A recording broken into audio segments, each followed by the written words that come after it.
그 속에서 일어나는 기도를 해서 빨리 효과를 보는 것도, 기도를 열심히 했는데도 효과가 더디게 일어나는 것도 결국은 내가 지은 업의 인연이라는 것을 우리가 명확하게 이해해야 됩니다.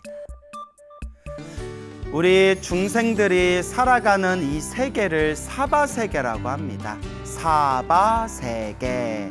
그래서 제가 우스갯소리로 사람들한테 사바세계는 사바 아부를 잘해야 잘 살 수 있다 해서 사바세계라고 그런 아재 개그, 썰렁한 농담을 할 때가 있는데요.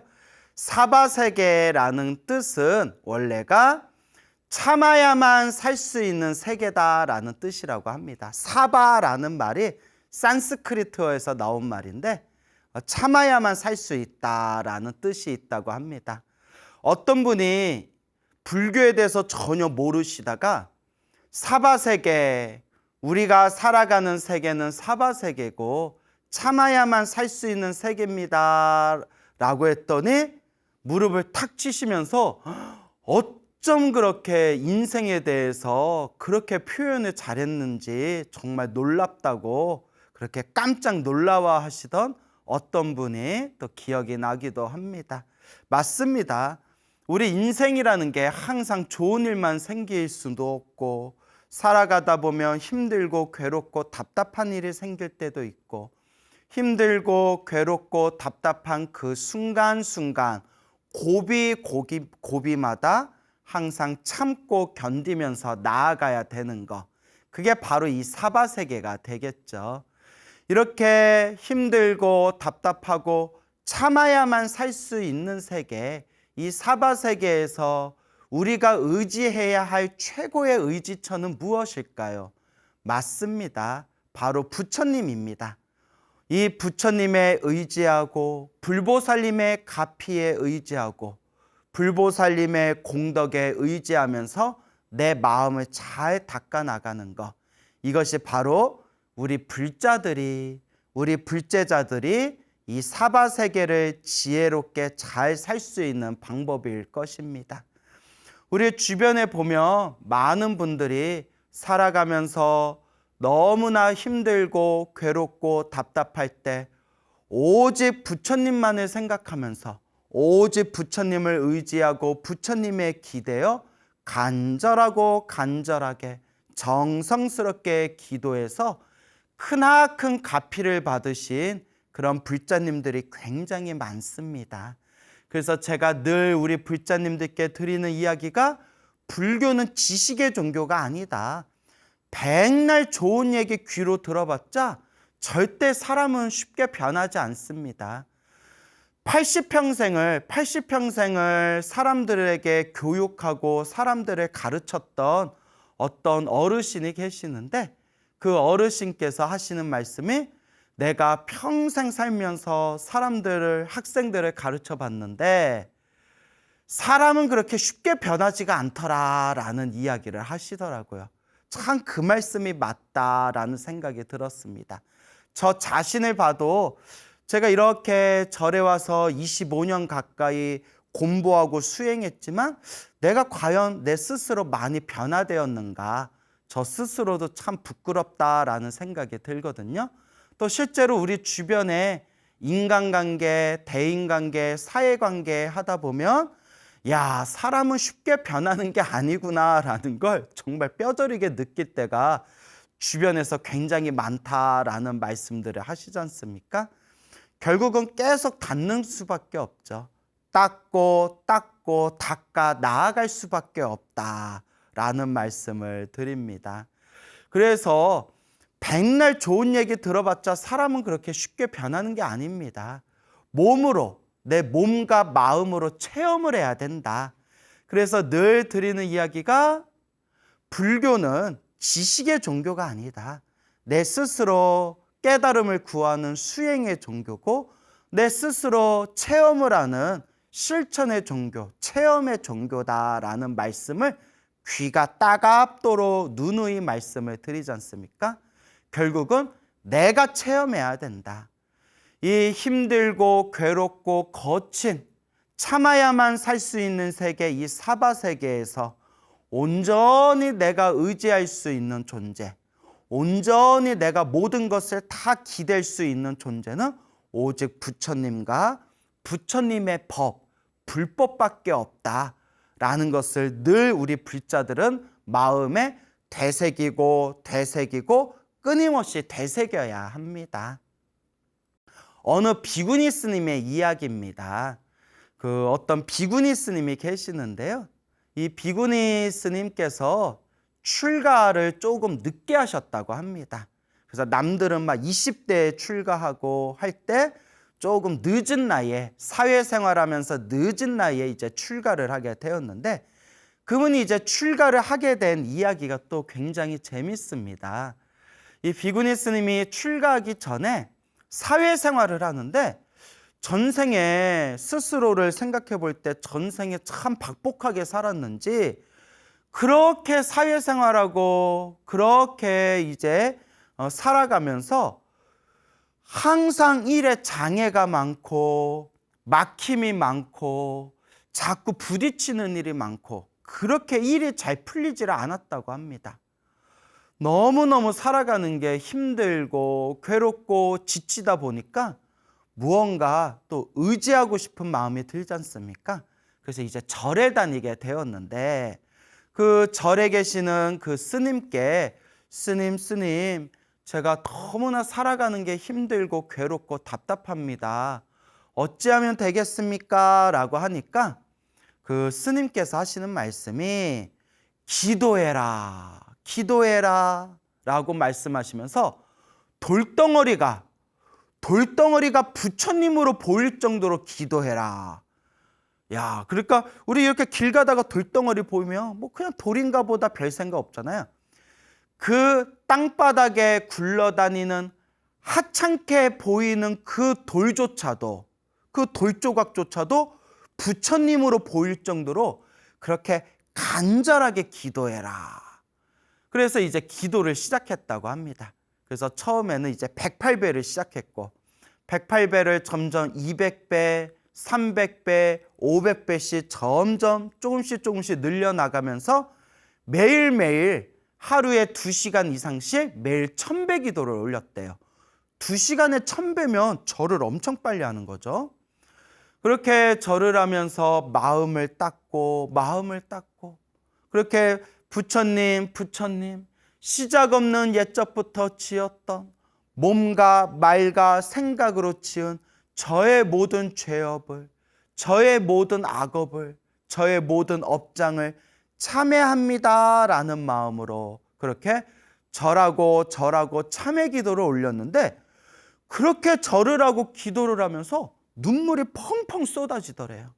뭐가 그렇게 서럽게 쌓인 게 많았는지 그렇게 이제 눈물을 펑펑 쏟으면서 기도했다고 합니다.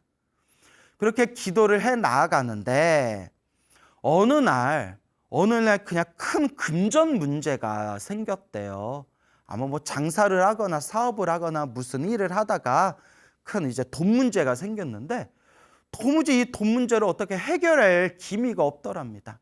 그래서 자다가도 설칠 정도였대요. 자다가도 그 돈 문제 때문에 자다가도 너무나 답답하니까 자다가 벌떡 일어나서 관세음보살 연불 하면서 막 절을 올렸대요. 자다가도 너무나 답답해가지고 그렇게 하염없이 연불하고 부처님께 절을 올리고 절을 했는데 얼마나 간절했겠어요.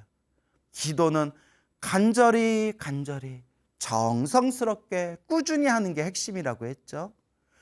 그렇게 기도하다 어느 날 잠결에 환한 관세음보살님이 나타나셨대요.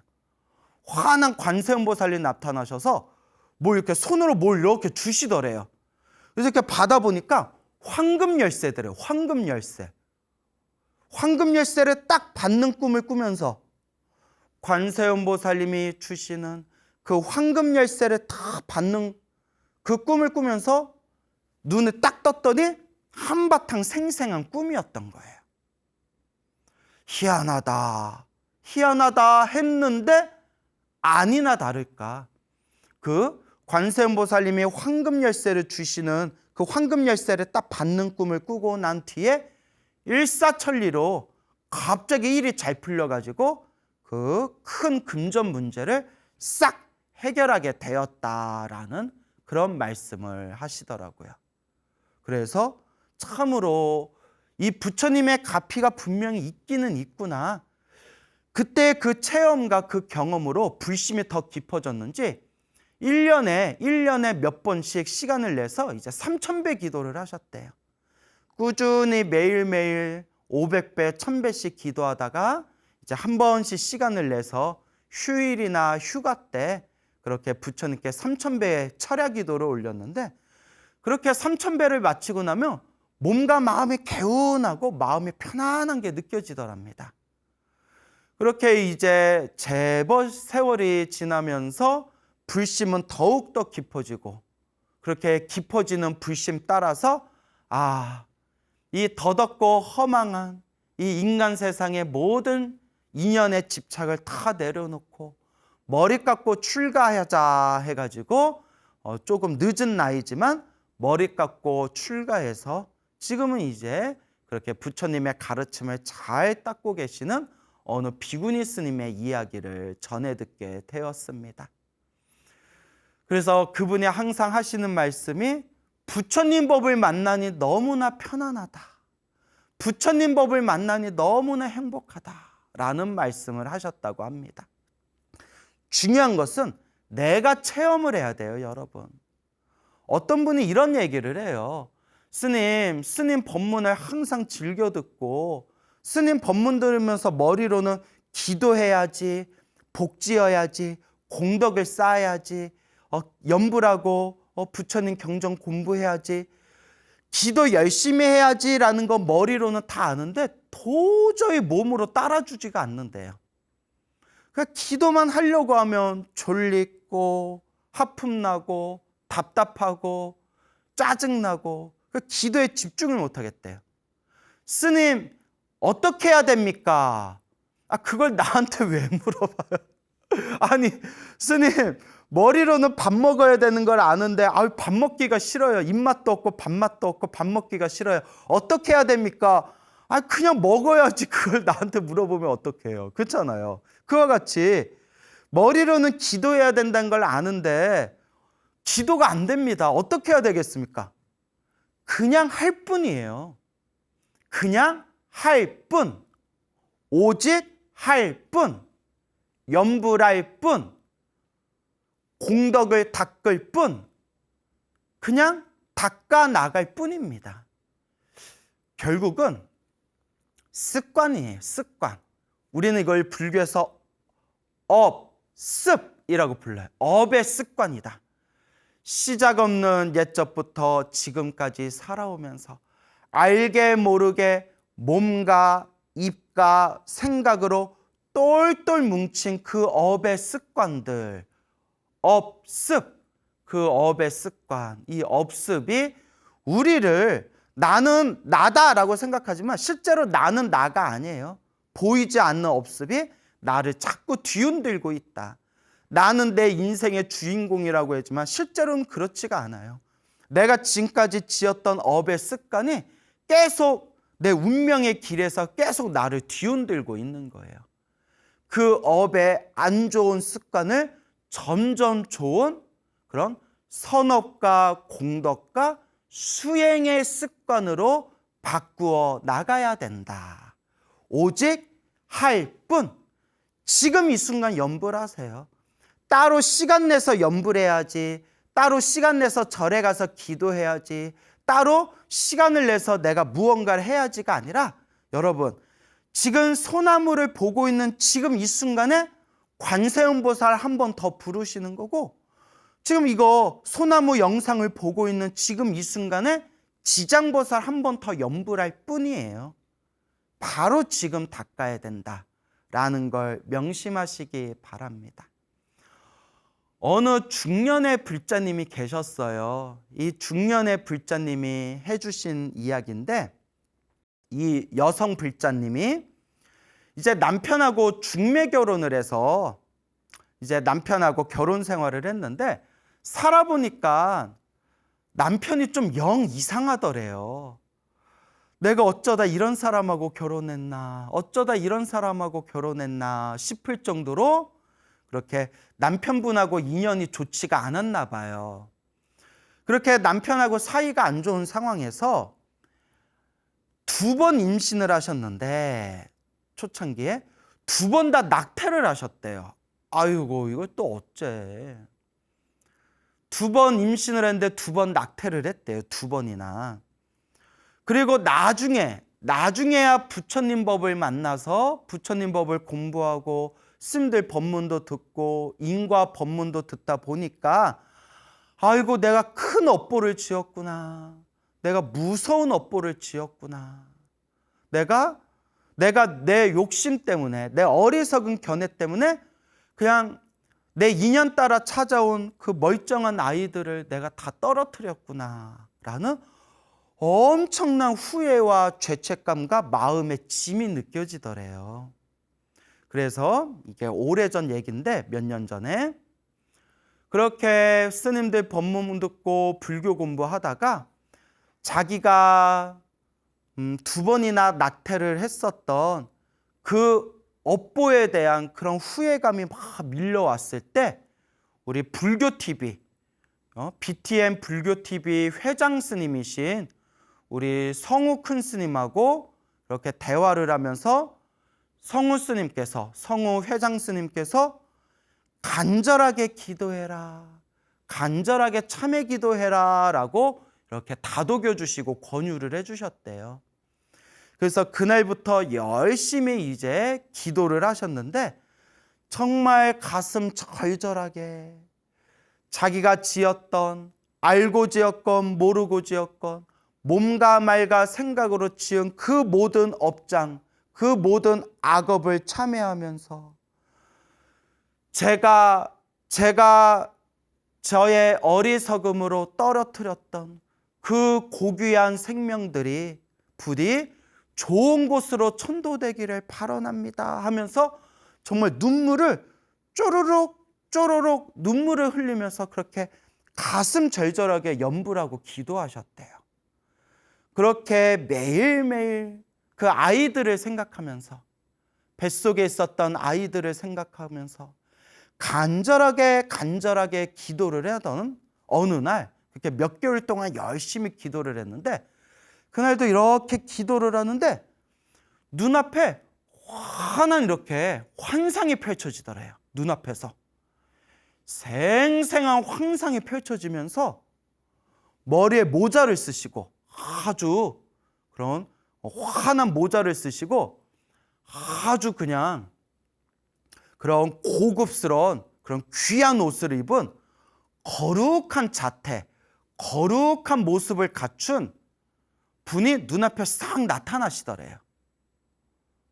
그렇게 싹 나타나셨는데, 어디서 수백 명의 아이들이 까르르르 하고 웃으면서 수많은 아이들이 막 쏟아져 나오는데, 어디선가 그 아이들이 다들 환한 얼굴에 깨끗한 한복을 입고 그 모자를 쓰시고 그 거룩한 자태를 갖추신 그분 밑으로 아이들이 막 까르르거리면서 아이들이 막 모이더랍니다. 그러더니 어디선가 그 우리 놀이공원 가면 옛날에 뭐 그 청룡열차라고 있었잖아요. 옛날에 우리 저기 놀이공원에 가면 막 청룡열차 막 이렇게 있었잖아요. 엄청나게 큰 청룡열차에 그 아이들이 하나도 빠짐없이 그 청룡열차에 다 탄 뒤에 환한 해맑은 미소를 지르면서 까르르 웃으면서 저 허공의 환한 빛 속으로 그 수많은 아이들이 청룡열차를 타고 그 빛 속으로 싹 떠나는, 꿈이 아니라 그런 생생한 환상을 눈앞에서 싹 펼쳐지더랍니다. 그 순간 이 불자님이 눈에서 눈물이 주르르르 흘리면서 관세음보살님 감사합니다. 지장보살님 감사합니다. 부처님 감사합니다 라는 마음이 이렇게 솟구치더랍니다. 딱 절에 다니신 분은 딱 느낌이 오시죠? 아, 그 아이들이 다 천도되었구나. 근데 그 아이, 자기가 낙태했던 아이 2명만 천도된 게 아니라 자기와 인연 있었던 그 아이들과 인연 있었던 모든 그런 유주무주, 주인이 있거나 주인이 없거나 그 외로움에 떨던 그 아이들이 불보살 앞이로 다 이렇게 천도가 되었구나. 그 간절한 염불과 간절한 기도의 힘이 부처님의 가피와 하나가 되었던 것이죠. 그 뒤로 그 불자님이 마음에 답답하게 남아있던 그 마음의 짐이 사라지는 게 느껴졌고, 그 뒤로도 지금까지 한결같이 기도를 열심히 하시는 그런 불제자로서 지금도 신행생활을 잘하고 계신다고 합니다. 우리 삶에 우리가 살아가면서 머나먼 과거 전생에서부터 시작 없는 옛적부터 탐욕과 성냄과 어리석음으로 물들어 몸과 입과 생각으로 지은 그 수많은 업보들, 그것이 얼마나 많겠습니까? 산으로 따진다면 수미산보다도 높을 것이고, 바다로 따진다면 저 태평양 바다도 훨씬 더 깊을 것입니다. 내가 살아가는 모든 삶의 업의 인연이 좋은 인연이건 나쁜 인연이건 한치의 흠도 없이, 한치의 오차도 없이 내가 지은 업의 인연이 그대로 내 앞에 펼쳐진 것이다. 그러니 우리 불자들은 항상 매일매일 염불하고 매일매일 기도하면서 부처님, 부처님, 제가 지은 모든 죄업을 참회합니다. 부처님, 부처님, 저를 포함해서 일체 모든 중생이 괴로움에서 벗어나 영원한 행복을 얻어지이다. 부처님, 부처님, 저와 인연 있는 모든 영가들이 다 함께 천도되어지이다. 부처님, 부처님, 모든 중생 다 함께 성불하여지이다. 오직 염불할 뿐, 오직 기도할 뿐, 오직 복과 선업과 공덕을 닦아야 됩니다. 부처님의 가피는 결코 허망하지 않다. 우리가 지금 닦고 닦는 이 불보살님의 가피와 공덕은 결코 헛되지 않다. 빨리 받는 사람도 있고 더디게 받는, 늦게 받는 사람도 있을 수는 있지만 그것도 내 업의 인연일 뿐, 그 속에서 닦아나가는 나의 발걸음 하나하나는 결코 헛되지 않다. 부처님의 가피와 이 불법의 공덕은 현재 진행형이고 지금 이 순간 활짝 찬란하게 꽃피우는 부처님의 위대하고도 신묘한 그런 은혜의 힘이다 라는 것을 우리가 명심하고 명심해야 됩니다. 얼마 전에 친분이 있는 우리 보살님과 대화를 하면서 정말 감동스러운 이야기를 들었어요. 여러분 잘 들어보세요. 어느 불자님이 계세요. 어느 보살님이 계시는데 불심이 아주 깊고 정말 기도를 열심히 하시는, 그리고 마음이 되게 착하세요. 마음이 참, 누가 봐도 마음이 착하신 그런 불자님이 계시는데 법명이 도시맹이라고 해요. 도시맹 불자님. 이 도시맹이라는 보살님이 계시는데, 도시맹이란 법명이 많은데, 예. 도시맹이라는 이 보살님이 실제로 겪으신 일이래요. 요 불자님께서 평소에도 항상 그 나무아미탑을 관세음보살 항상 그것을 노트에다가 늘 염불하면서 노트에다 항상 적으시고 매일매일 항상 염불하고 기도하시는 분인데, 얼마 전에 손녀딸을 이제 얻게 되셨대요. 손녀딸을 얻었는데 아니, 문제가 생긴 거예요. 손녀가 태어날 때 태반을 뒤집어 쓰고 태어났대요. 제가 애를 안 낳아가지고 뭐 그게 무슨 뜻인지 잘 모르겠는데 이렇게 태반을 뒤집어 쓰고 나오면 안 되는 건가 봐요. 태반을 뒤집어 쓰고 나와가지고 애가 이렇게 지금 상황이 좀 안 좋은 상태였대요. 그래서 호흡을 스스로 못하는 거예요. 호흡을 스스로 못하니까 병원에서 급하게 검사를 해보니 폐는 문제가 없는데 심장이 부어있더라는 거예요. 심장이 부어있더래요. 너무나 심각한 상황이라서 큰 대형 병원에 이제 입원을 하게 되고 뭐라고 하죠? 인큐베이터라고 하나요? 신생아들 이렇게 이제 들어가서 치료받는 그런 무균실 인큐베이터에 들어가 가지고 스스로 호흡을 못하는 상태에서 기계의 도움을 받아서 이제 치료를 받는 상황이었대요. 신생아가. 얼마나 억장이 무너지겠어요. 참 정말 얼마나 억장이 무너질까요? 부모 마음이 찢어지는 거는 자식이 아플 때라고 하잖아요. 참 나무아미타불 관세음보살입니다. 얼마나 가슴이 아플까요? 그러니까 억장이 무너지는 마음에 이제 큰 병원에서 치료를 받는데 병원에서 그러더래요. 최선을 다하겠습니다. 최선을 다하겠는데 상태가 너무 안 좋습니다. 마음의 준비는 좀 하십시오라는 얘기를 하더래요.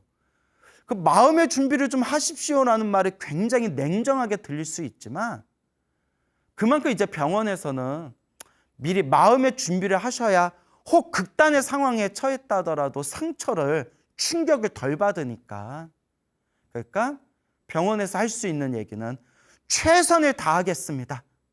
하지만 그래도 마음의 준비는 하셔야 됩니다. 일단 지금 상태는 안 좋습니다. 하지만 최선을 다하겠습니다. 그러니까 요 불자님이 너무나 가슴이 찢어질 듯 가슴이 막 힘들고 괴로우니까 의지할 게 뭐밖에 없어요? 부처님, 오직 부처님. 그날 이후로 오직 자나깨나 나무아미타불 관세음보살, 나무아미타불 관세음보살, 오직 나무아미타불 관세음보살을 연불 하셨대요. 그 불자님이 원래 관세음보살을 항상 연불 하셨던 분이에요. 근데 이제 저의 법문을 듣고 그분이 이제 저의 법문을 통해서 스님의 정토 연불 법문을 들으면서 맞아, 그래, 이 사바세계는 괴로움의 세계. 내가 아무리 복을 많이 지어서 또 태어났다 하더라도 그 복을 다 쓰고 나면 결국 또 괴롭게 살 수밖에 없는 업보대로 살아가는 세계가 이 중생들의 세계고 열심히 연불해서 저 아미타 부처님 극락세계, 아미타 부처님 극락세계 성불학교에 태어나는 것, 이 성불학교에 태어나서 아미타 부처님을 모시고 수행을 해서 깨달음을 얻고 윤회에서 벗어나는 것, 이 정토 연불이야말로 최고의 길이다라는 걸 완전히 확신이 드셨대요. 근데 그분이 질문을 하시기를 스님, 제가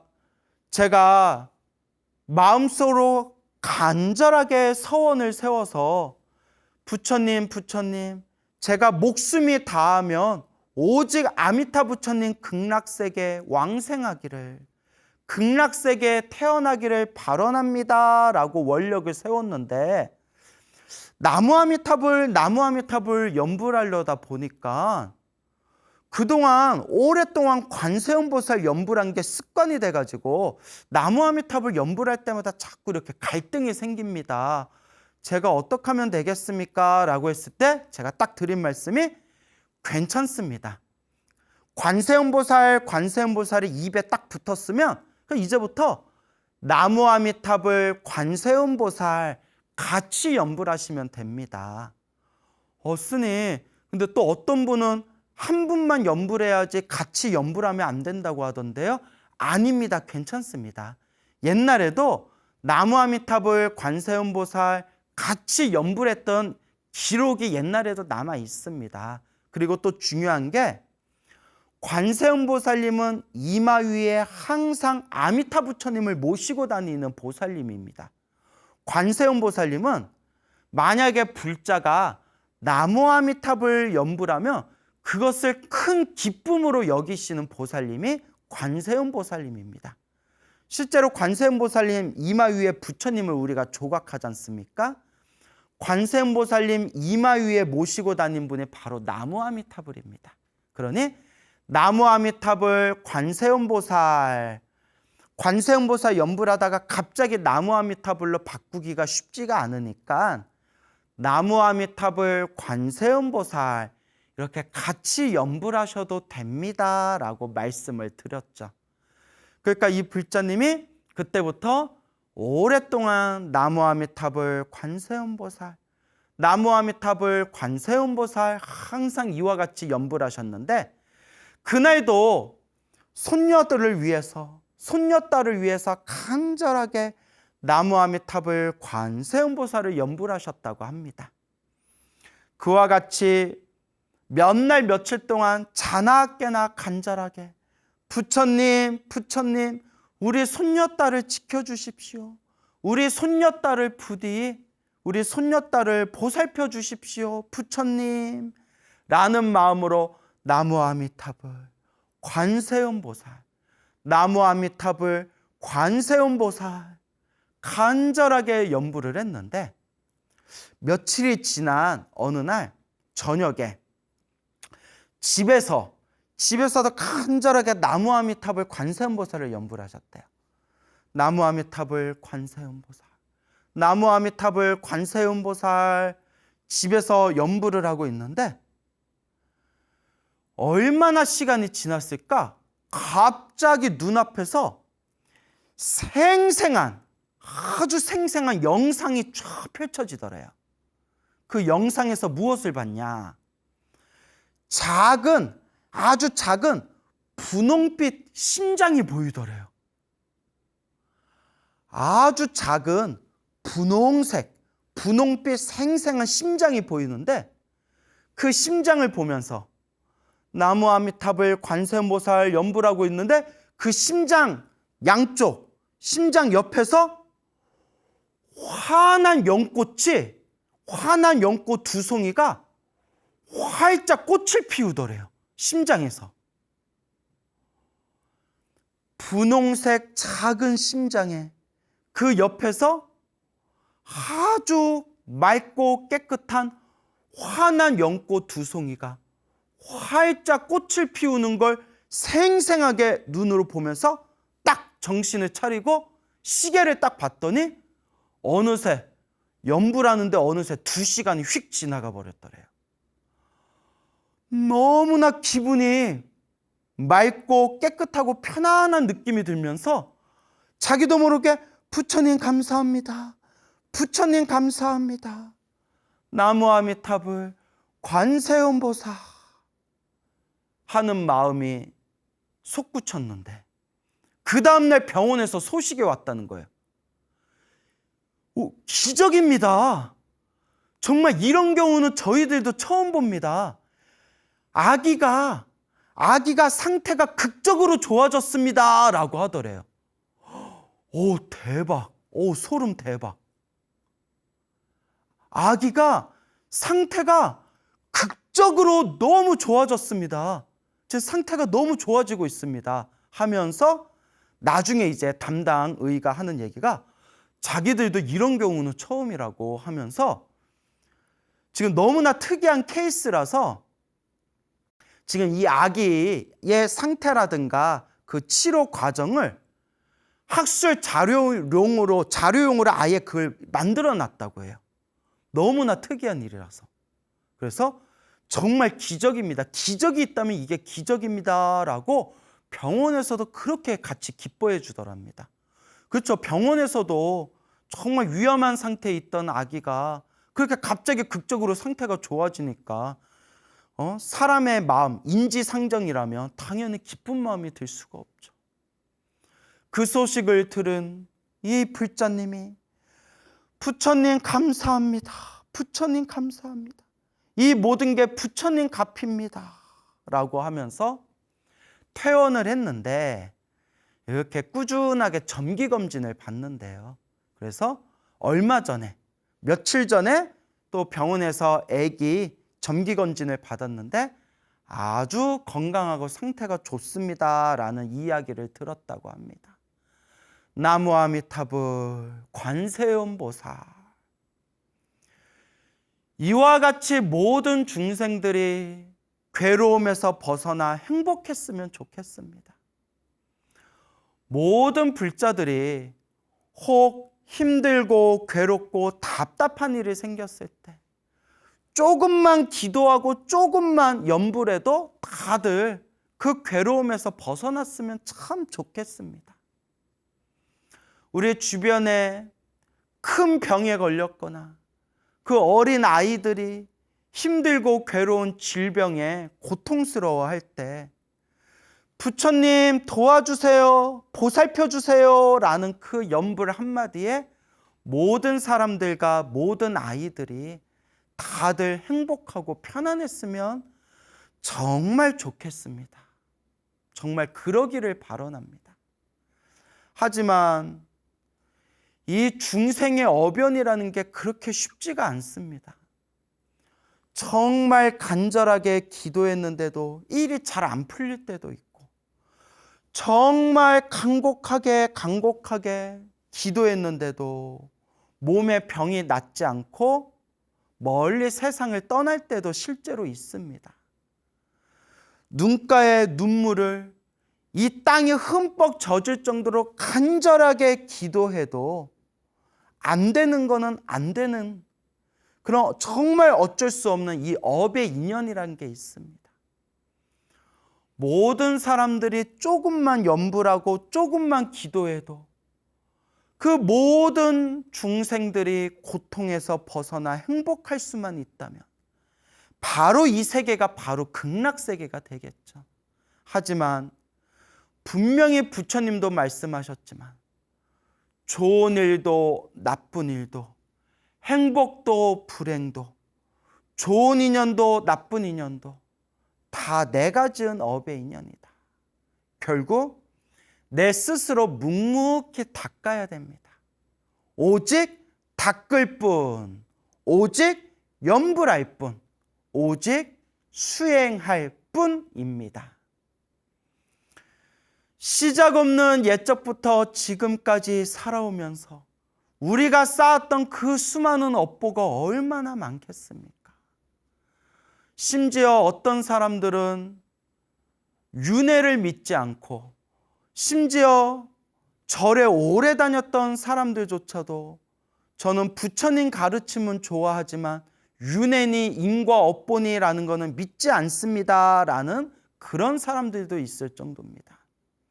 하지만 부처님 팔만대장경 초기경전에서 대승경전까지 한결같이 부처님께서는 우리 중생은 번뇌망상이 소멸하는 그날까지 끊임없이 윤회를 할 수밖에 없고 그 윤회 속에서 만나고 헤어지는 모든 인연들이 다 내가 지은 업이다라고 부처님께서는 분명히 수없이 말씀하셨습니다. 결국 내가 지은 것을 내가 받을 수밖에 없고 내가 지금 짓는 것이 나의 미래를 만들고 있을 뿐입니다. 결국 닦아야 됩니다. 간절하게 기도하고 염불하고 복을 짓고 선업을 지은 것은 결코 헛되지 않습니다. 진실합니다. 그렇기 때문에 그동안 소나무를 통해서 실제로 체험을 하고 가피를 받고 공덕을 경험한 불보살님의 은혜를 받은 수많은 살아있는 불자들의 이야기를 생생하게 여러분들에게 들려드리지 않았습니까? 불보살의 가피는 현재 진행형입니다. 지금 이 순간 현재 진행형입니다. 다만 그 속에서 일어나는 기도를 해서 빨리 효과를 보는 것도, 기도를 열심히 했는데도 효과가 더디게 일어나는 것도 결국은 내가 지은 업의 인연이라는 것을 우리가 명확하게 이해해야 됩니다. 그래서 여러분들 귀가 따갑도록 드리는 말씀,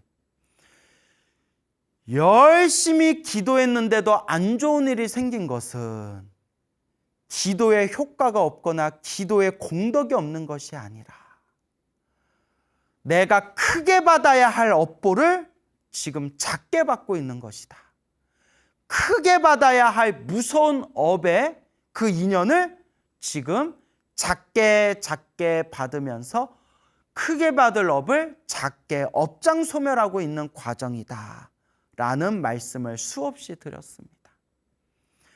당장 효과가 있다 없다에 마음의 중심을 놓쳐버리지 마시고 지금 이 순간 부처님, 일이 잘 돼도 다 저의 인연이고 일이 안 풀려도 다 저의 인연일 뿐입니다. 저는 지금 그저 묵묵히 제가 지은 모든 업장을 소멸하는 마음으로 앞으로 미래에 살아갈 저의 복과 선업과 공덕을 닦는 마음으로 지금 이 순간 염불할 뿐이요, 공덕을 닦을 뿐이요, 수행할 뿐입니다 라는 마음으로 마음을 닦아가시기 바랍니다. 우리가 인생을 살아가면서 힘들고 괴롭고 답답한 일들이 많습니다. 좋은 일이 생길 때도 있고 나쁜 일이 생길 때도 있고, 인생이라는 것은 한 치 앞도 알 수 없는 정말 외주를 타고 가는 듯한 그런 어떤 험난한 길이 바로 인생이란 길이 아닐까 싶습니다. 그 인생을 살아가면서 우리 부처님께서 우리 중생들에게 해주신 말씀이 있습니다. 그대들이여 쾌락에 탐닉하지 말아라. 그대들이여 욕망에 마음을 뺏기지 말아라. 이 윤회의 세상, 이 인생이라는 것은 끊임없는 불만족의 연소, 괴로움의 세상이다. 그래서 아주 유명한 말씀을 하시죠.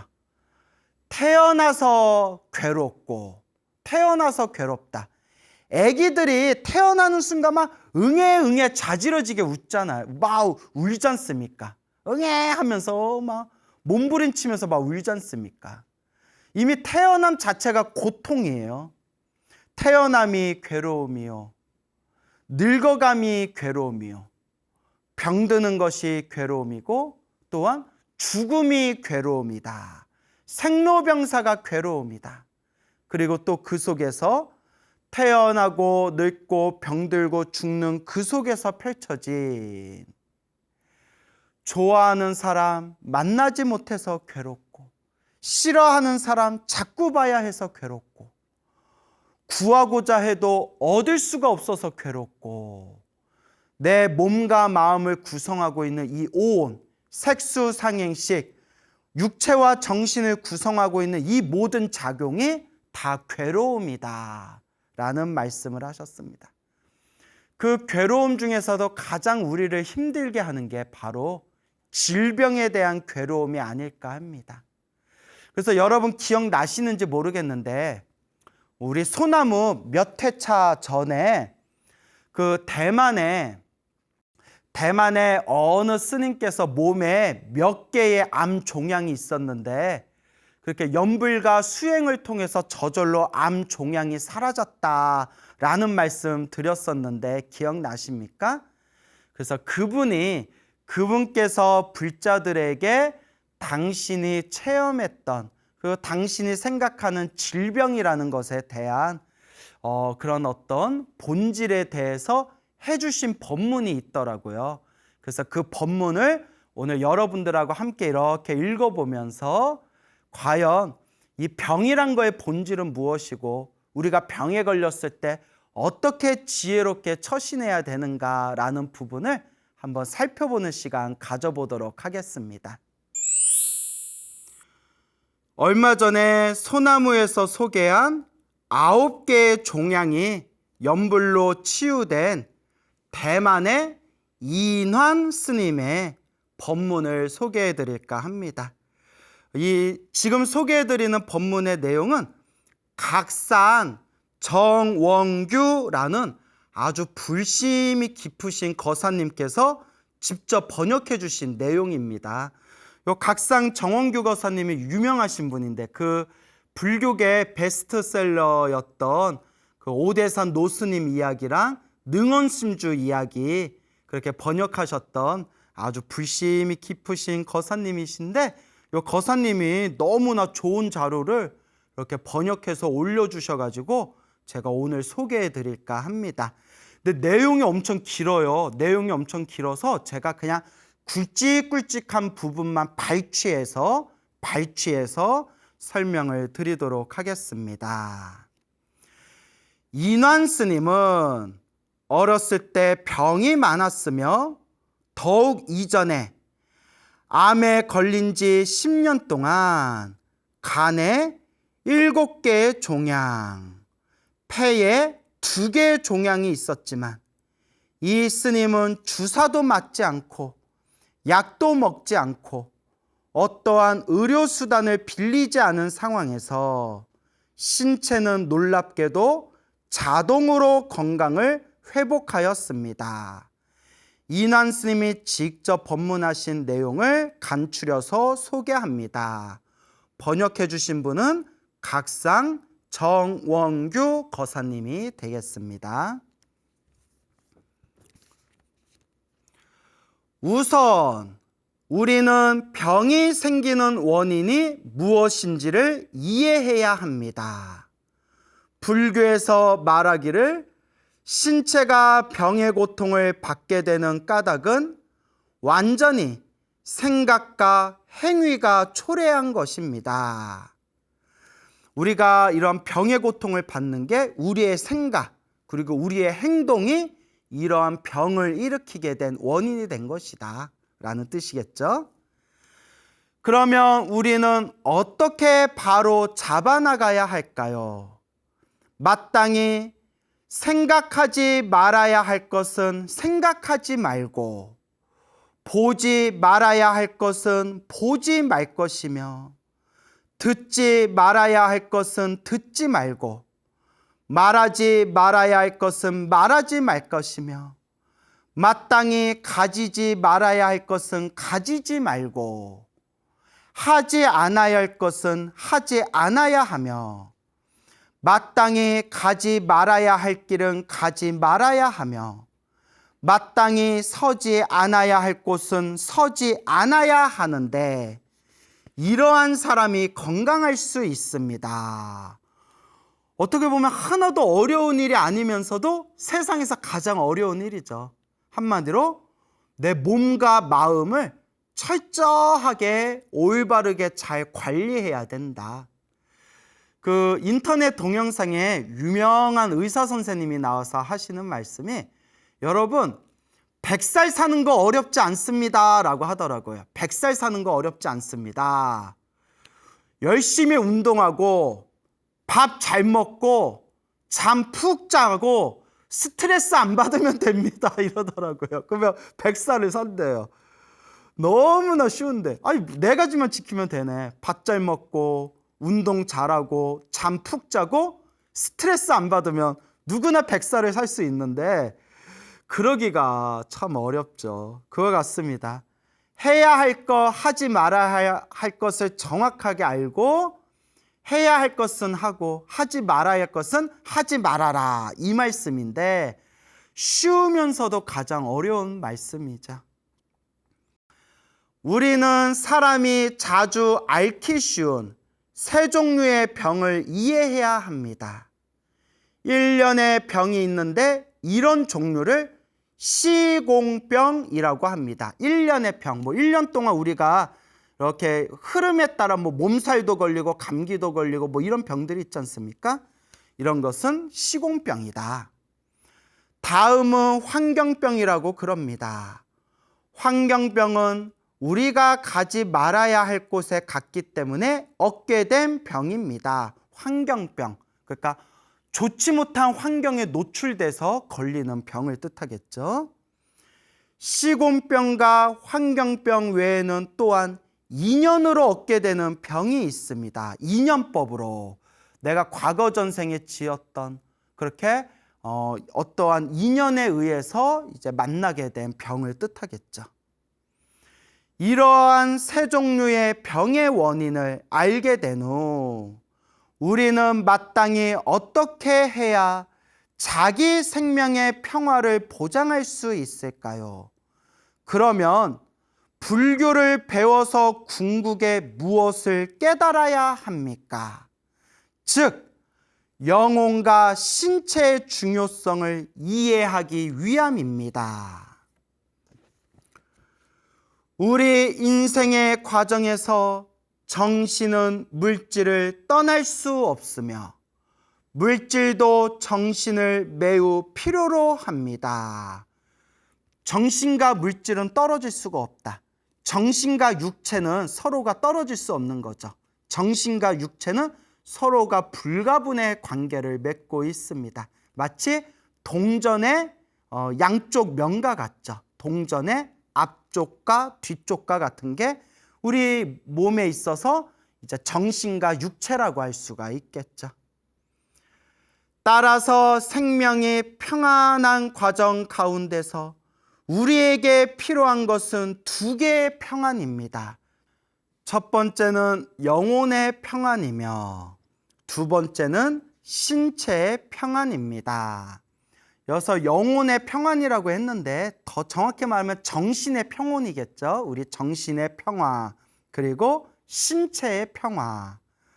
그래서 몸과 마음의 평화라고 말할 수가 있겠죠. 저는 10년간의 암 환자 경력을 여러분에게 소개하려고 하며 듣고 나면 바로 이해하실 것입니다. 이 인환 스님께서 어렸을 때부터 몸이 안 좋았고 성장하고 난 뒤에는 몸에 그렇게 수많은 그 7개의 그런 암으로 그렇게 10년 동안 고생을 하셨다고 합니다. 근데 그걸 수행과 연불로 자연스럽게 암 종양이 사라졌다는 거예요. 10년간의 암을 앓는 기간 동안 저는 상당히 고통스러웠기 때문에 세상에 더 이상 살기를 구하지 않았습니다. 당시 제가 연불한 목적은 바로 극락왕생을 구하기 위한 것입니다. 그러니까 이인환 스님이 암으로 이제 투병 생활을 하면서 너무나 몸이 아프고 괴로워서 일찌감치 세상에 대한 어떤 살겠다라는 집착이 없었대요.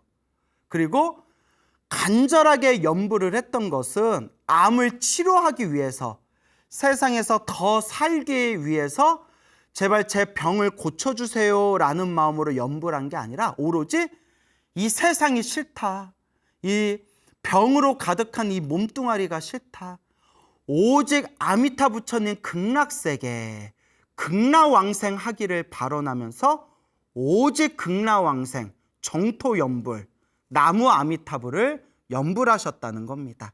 그러니까 중요한 게 병을 낫기 위해서 연불한 게 아니다. 이번 생에 더 살겠다라는 그런 집착 없이 빨리 극락세계에 태어나고 싶어서 연불하였다라는 내용입니다. 나는 일념으로 극락왕생을 원하였으며 결과적으로 이 방법으로 생각지도 않게 나의 병은 치료가 된 것입니다. 병을 낫게 해주세요, 제 수명이 늘어나게 해주세요 라는 걸 바라지도 않았고 오히려 빨리 극락세계에 태어나게 해주세요 라고 연불했는데 오히려 병이 나았다는 거예요. 참으로 이 연불의 공덕은 우리 중생이 다 헤아릴 수 없고, 이런 어떤 사례들을 봤을 때 결국 모든 게 인연법의 흐름대로 나아가는 거구나, 요 미묘한 인연법의 에너지가 있구나 라는 것을 느끼게 됩니다. 당시 제 자신도 도대체 나의 회복이 진짜인지 가짜인지를 믿지 못했습니다. 10년 동안 암 7개가 있었는데 갑자기 사라져 버리니까 당신도 믿을 수가 없었다라는 의미겠죠. 따라서 그때를 나는 자주 회상하는데 극락왕생을 원했는데 어째서 도리어 살아났는가. 참 이게 중요해요. 병이 낫기를 바라는 마음으로 염불 한 것이 아니라 극락세계에 태어나기를 발언하면서 염불 했는데 어째서 나의 병이 낫고 수명이 늘어났는가? 왜일까? 나중에 병이 생긴 후 비로소 일심으로 염불하기 시작하였습니다. 일심으로 염불했다. 한마음으로 염불했다. 간절하게 염불했다는 뜻이겠죠. 병이 중하여 염불하는 것조차도 곤란하였습니다.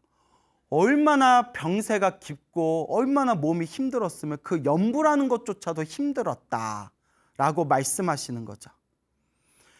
염불은 나의 생명을 편안하게 하는 소프트웨어가 된 것과 같습니다. 계속하여 염불을 지속해서 최후의 건강을 회복하게 되었습니다. 이러한 경험을 통하여 나는 점점 이해하게 되었습니다. 우리가 염불하는 과정에서 반드시 모든 힘을 나무 아미타불에 집중해야 합니다. 우리가 염불할 때 반드시 모든 힘을 염불에다 집중해야 된다. 그래서 중요한 부분에서 다시 한번 읽을게요. 우리가 염불하는 과정에서 반드시 모든 힘을 나무 아미타불에 집중해야 합니다. 관세음보살을 염불하시는 분들은 관세음보살에, 지장보살에 염불하시는 분들은 지장보살에 간절하게 온 힘을 다해서 집중해야 합니다. 그러니까 간절하게 하라는 뜻이죠. 간절하게. 한 번에 염불을 하면 그대는 한 번에 평화를 얻습니다. 우리는 생명을 치료해야지 병을 치료하는 것이 아닙니다. 우리는 생명을 치료해야지 병을 치료하는 것이 아니다. 우리 생명의 본연의 에너지가 그렇게 꽉 차게 되면 내 병은 저절로 사라지게 되는 것이다. 생명이 건강하게 회복되지 않으면 신체는 회복되기 어렵습니다. 생명이 회복되면 우리의 신체도 저절로 회복됩니다. 그 밖에 나무 아미타불 염불 공덕이 매우 불가사의함을 이해해야 합니다. 자, 여기서부터는 나무 아미타불 염불의 공덕에 대해서 지금 하시는 말씀인데요. 2008년 사천성 대지진이 났는데 그때 정말 끔찍한 일이 생겼죠. 너무 안타까운 일이죠.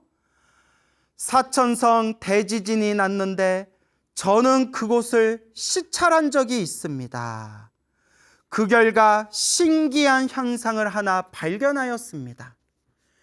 염불하는 도량은 비록 많거나 적거나 서로 다른 정도의 파손은 있었습니다. 그러나 전부 무너진 것은 없었습니다. 그러니까 그 성에도 수많은 사찰이 있고 수많은 사찰에서도 이제 수행하는 방법이 저마다 다르잖아요. 그런데 그곳에 무너진 사찰에 이렇게 시찰을 갔는데 염불하는 도량, 나무 아미타불 염불하는 도량은 좀 많이 부서진 것도 있고 좀 적게 부서진 곳도 있었지만 완전히 무너진 절은 없었다는 거예요. 바로 이게 염불의 공덕이다. 좀 부서진 곳은 있었지만 완전히 무너진 곳은 없었다. 그런데 천도제를 위주로 하는 사찰은 모두 무너져 있었습니다. 제가 늘 말씀드리죠. 천도제도 공덕은 있지만 내가 염불하고 내가 기도를 해야 돼요. 그래서 저를 찾아오신 수많은 불자님들 중에서도 굿도 해보고 온갖 제사도 다 지내봤지만 효과를 보지 못하다가 소나무를 보고 난 뒤에 간절하게 기도하고 기도해서 구슬하고 제사 지내도 보지 못했던 그 확연한 효과와 그 가피와 공덕을 생생하게 체험하신 불자님들이 제 주변에 많습니다. 결국 부처님 가피와 공덕의 가장 밑바탕, 가장 중요한 뿌리는 바로 염불, 내 스스로 기도하는 겁니다. 그런데 천도제를 위주로 하는 사찰은 모두 무너져 있었습니다.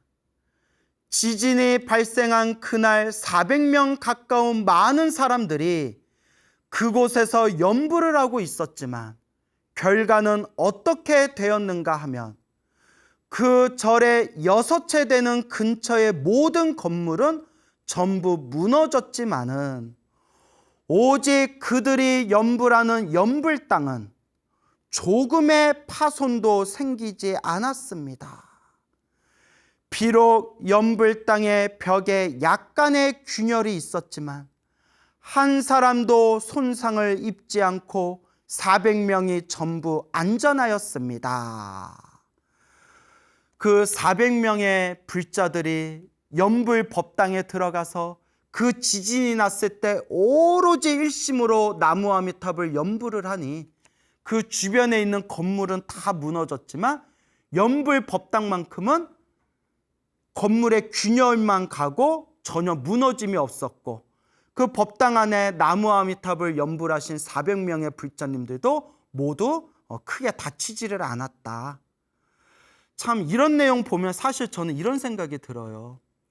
만약에 그 400명의 불자가 간절하게 염불을 해서 부처님이 도와주신 거라면 그러면 이왕에 도와주는 김에 좀 옆에 있는 다른 사람들, 염불을 안 한 사람들까지도 싹 다 좀 도와주시지 왜 염불하는 사람만 도와주셨을까? 라는 생각이 여러분들도 들죠. 이왕 도와주실 것 좀 중생 좀 다 도와주시지 그 염불한 사람들만 도와주시냐, 팔은 안으로 굽냐, 이런 생각 드실 수 있죠. 저도 그런 생각이 들거든요. 근데 이게 인연법이래요. 염불을 한 인연, 내가 염불을 한 그 인연의 힘으로 가피와 공덕을 받은 것인데 우리 불교는 인연법이잖아요. 내가 가피와 공덕을 받을 수 있는 인연을 짓지 않았는데 어떻게 도와주냐는 거예요. 불을 떼야 연기가 나고 비가 내려야 흙이 젖는데 불 떼지도 않고 비도 내리지 않았는데 어떻게 연기가 나고 어떻게 흙이 젖을 수가 있겠냐. 그와 같이 부처님이 아무리 중생들을 제도하고 싶어도 결국은 스스로 인연을 지어야 된다. 부처님의 가피를 받을 수 있는 인연은 결국 스스로가 지어야 된다. 결국 내가 염불하고 내가 한 염불의 그 공덕과 가피로 내가 스스로 그 은혜를 받는 거예요. 결국 내가 닦아야 된다. 여러분, 결국 자기가 닦아야 됩니다. 우리 엄마가 저렇게 기도 열심히 해주는데 뭐 내가 잘 되겠지. 우리 마누라가 저렇게 열심히 절에 다니는데 잘 되겠지. 우리 할머니가 저렇게 우리 가족들을 위해서 기도해 줬는데 잘 되겠지. 밥은 내가 먹었는데 왜 니들이 배부르냐. 이런 유명한 얘기가 있지 않습니까? 얘들아, 내가 밥 먹으면 내가 배부르지 왜 니들이 배가 불러. 이런 유명한 얘기가 불교계에 있거든요. 결국 자기가 닦아야 된다라는 그런 말씀입니다, 여러분. 내가 닦아야 된다. 어쨌거나 그렇게 염불 땅에서 400명의 불자들이 일심으로 나무 아미탑을 염불을 하니 그 염불 땅이 무너지지도 않았고 다친 사람도 없었다. 염불 공덕에 대한 이야기가 되겠습니다. 이것은 염불 법문의 공덕이 무량한 것임을 더욱 검증하게 된 것입니다. 하늘에는 정해진 시간이 있고 땅에는 정해진 위치가 있으며 사람에게는 정해진 양이 있으며 생명에는 정해진 수가 있습니다. 만약 소위 편안함은 우리 생명의 수명이 다하면 평안하게 과보를 다하게 됩니다. 염불한 이유, 저는 이 대만의 인완 스님은 저는 진정 깨닫게 되었습니다. 모든 법 가운데 나무 아미탑을 연불법은 가장 편리하고 간단한 법이고 그 작용도 가장 만능인 법입니다. 왜냐? 인완 스님은 나무 아미탑을 연불을 해서 그걸로 효과를 보신 거거든요. 그 큰 스님들이 다들 그러세요, 여러분. 천수경으로 효과 보신 분은 천수경이 최고라고 하고요. 지장경으로 효과 보신 분은 지장경이 최고라고 하고요. 금강경으로 효과 보신 분은 금강경이 최고라고 하고요. 법화경으로 효과 보신 분은 법화경이 최고라고 하고요. 나무 아미타불로 효과 보면 나무 아미타불이 최고다라고 하죠. 하지만 정토삼부경이라는 부처님 경전에도 이 말법 시대 최고의 가르침은 바로 나무 아미탑을 정토영불이다라고 경전에서도 분명히 나와 있습니다. 모든 법 가운데 나무 아미탑을 연불법은 가장 편리하고 간단한 법이고 그 작용도 가장 만능인 법입니다. 따라서 우리는 불보살에 대하여 신심을 가져야 하고 나무 아미탑을 연불에 대하여 신심을 가져야 합니다. 나무 아미타불. 자, 이렇게 10년 동안 암으로 힘들고 괴롭고 고생하셨던 그 대만의 인완 스님께서 오직 극락세계 완생하겠다. 나무 아미탑을 극락왕생, 오직 나무 아미탑을 연불을 하시다가 그 연불의 힘에 의해서 자연스럽게 그 암의 종양들이 싹 사라지게 된 그런 인완 스님의 그런 법문을 발췌해서 여러분들께 들려드렸습니다. 근데 여러분, 여기서 제가 꼭 당부드리고 싶은 게 있어요. 이 인완 스님께서는 그냥 처음부터 나는 이 사바세계가 너무나 괴롭고 힘들구나, 이 병으로 가득한 이 몸뚱이가 너무 괴롭구나, 나는 빨리 극락세계 가야 되겠다 해서 오직 나무 아미타불 연불하면서 병원 치료를 전혀 받지 않으셨대요. 근데 이거는 너무나 극단적인 케이스고, 또 여러분 이 얘기 듣고 아유, 나도 오늘부터 병원 안 다니고 치료 안 받고 그냥 연불이나 해야 되겠다 라고 생각된다면 좀 진정하시고요. 제가 늘 말씀드리죠. 아프면 무조건 병원 가야 됩니다, 여러분. 우리 불교는 오로지 맹신, 오로지 광신, 그런 어리석은 믿음을 추구하는 종교가 아니에요. 종교는 종교만의 분야가 있고 불교는 불교만의 세계관이 있고, 몸이 아프면 병원에 가야 되고, 약을 지을 때는 약사에게 물어봐야 되고, 법률 상담을 할 때는 변호사를 찾아가야 되고, 요리를 하고 싶으면 요리학원에 다니듯이 불교는 불교만의 세계가 있는 거고, 몸이 아프시면 제발 병원부터 가셔서 현대의학의 도움을 받으시기 바랍니다. 하지만 만약에 여러분들이 스님, 저는 이제 살 만큼 살았고 나이도 많고 더 이상 저는 아무 미련 없이 오직 나무 아미탑을 연불하면서 그렇게 연불하면서 극락세계 왕생하기를 발언하겠습니다 하신다면 제가 더 드릴 말씀은 없지만 아직 이 세상에서 조금 더 해야 할 일이 있으시고 아직 좀 젊으시고 조금 더 이 세상에서 무언가 가족들과의 인연이 또 아직은 남아 계신 분들이 계시다면 좀 몸 이상하다 싶을 때 빨리 병원에 가셔서 초기에 현대의학의 도움으로 그렇게 진단받고 치료받으시기 바랍니다. 제가 뭘 얘기하고 싶은지 아시겠죠? 그래서 반드시 몸이 아플 때는 병원에 가라. 그리고 부처님께 기도하는 불교의 세계는 또 다른 분야의 세계다라는 걸 명심하시기 바랍니다. 그리고 이와 같이 또 인한 스님께서는 병이 낫게 해주세요 라고 기도하지를 않으셨습니다. 오직 병이 낫든가 말든가 빨리 극락세계에 태어나게 해주세요 라고 기도했을 뿐입니다.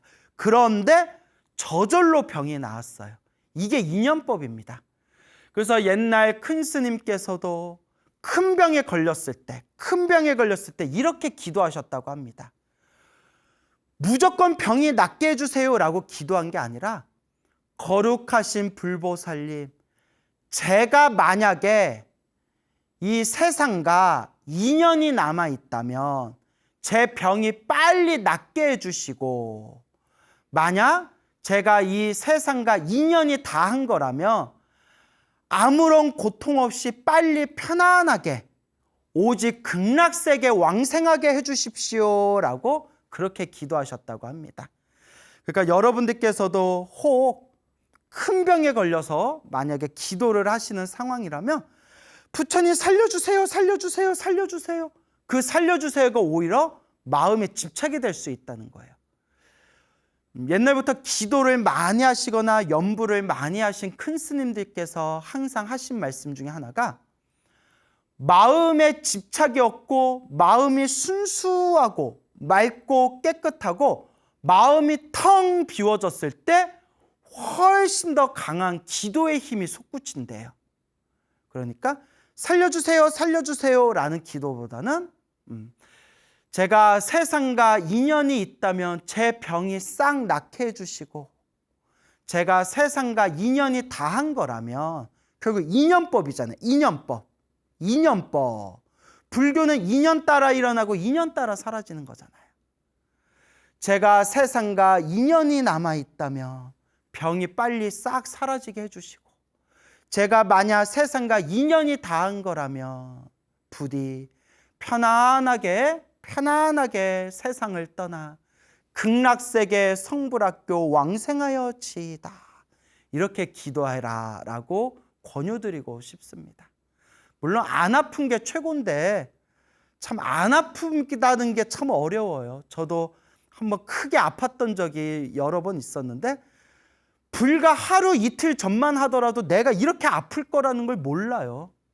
닥치고 나서야 에구구구구, 경험하고 나서야 에구구구구. 이게 바로 중생의 속성이죠. 안 아픈 게 최고지만 몸이 아플 때, 그때가 바로 내가 더욱 간절하게 기도하고 정성스럽게 기도하고 내 생명의 본래, 내 생명의 에너지를 충만하게 잘 닦아나갈 때이다 라는 걸 명심하셔야 됩니다. 그리고 여러분 꼭 드리고 싶은 얘기가 있어요. 몸이 막 아프거나 집안에 안 좋은 일이 생기게 되면 사람들이 지푸라기라도 잡고 싶은 심정으로